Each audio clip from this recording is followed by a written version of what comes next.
So hello fellow coin collectors, how you going today? And today, well, I'm going to talk about these two halfpennies and this one shilling. So let's remove the shilling just so we can get change in the light. So anyway, my name is Glenn and I actually like to collect coins and make videos just to educate people about different aspects of coin collecting. And today we're going to talk about, well, these two type of coins here. Now the reason why, if you look at them, you can see they don't actually look pretty similar. They're similar design, but there's lots of detail that is actually different. If you have a look at the neck of both of them, this one actually has quite a long neck and the head is quite smaller. If you have a look at this twirl here, this one is quite thick and this one is quite thin. Even though these coins are actually both pretty worn, you can still tell the differences. Now the shield is pretty different. Dates, have a look. This date is actually thick and this one is actually thin. The actual bottom of the, what do you call it? The thing that Poseidon has. Anyway, it's a long stick anyway. And the lettering on both of them is quite different. This lettering is a bit smaller, this one is quite large. So if we can put them together like that, let's see if we can check any differences with the B. See if you see, the B on this one is actually a bit smaller, and this one's quite larger. So I believe that this one is actually a counterfeit coin and this one is actually an original mintage coin. Now, because they are actually at the earlier stages of modern print coin minting, so they'd actually use some type of steam press or whatever to press the coins. They would have actually still engraved it by hand. Actually, they do engrave it by hand now, but they use computers to actually produce multiple dies. So, if we have a look at the other side, so there is no mintage figures for these, so who knows how many were made.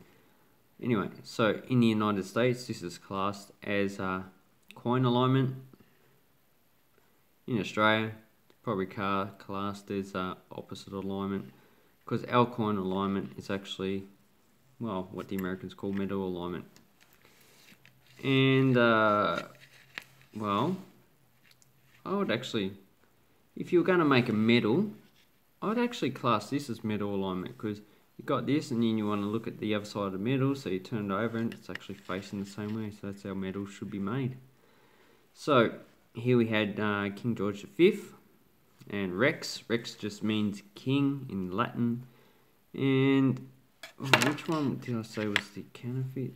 So this is the counterfeit, the one with the corrosion on it. And as you can see from straight away, this is actually quite worn, but the actual head looks more thicker, so it's actually a deeper engraving. And this one looks quite flat.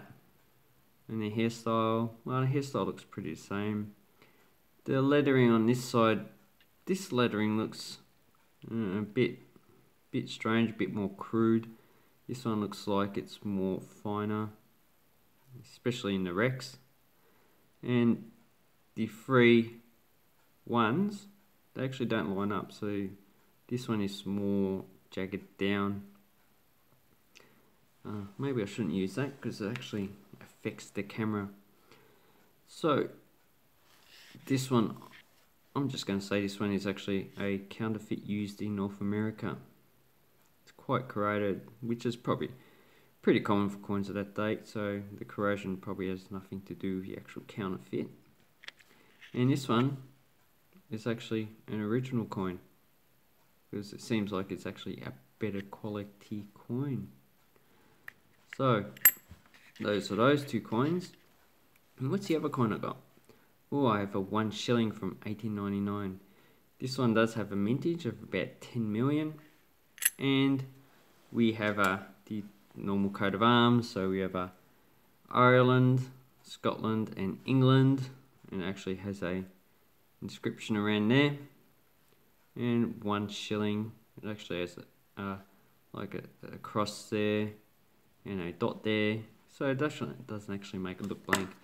And this I actually think is one of the best shilling designs or designs of UK coinage that I have come across, apart from the Gothic design, which is a lot better.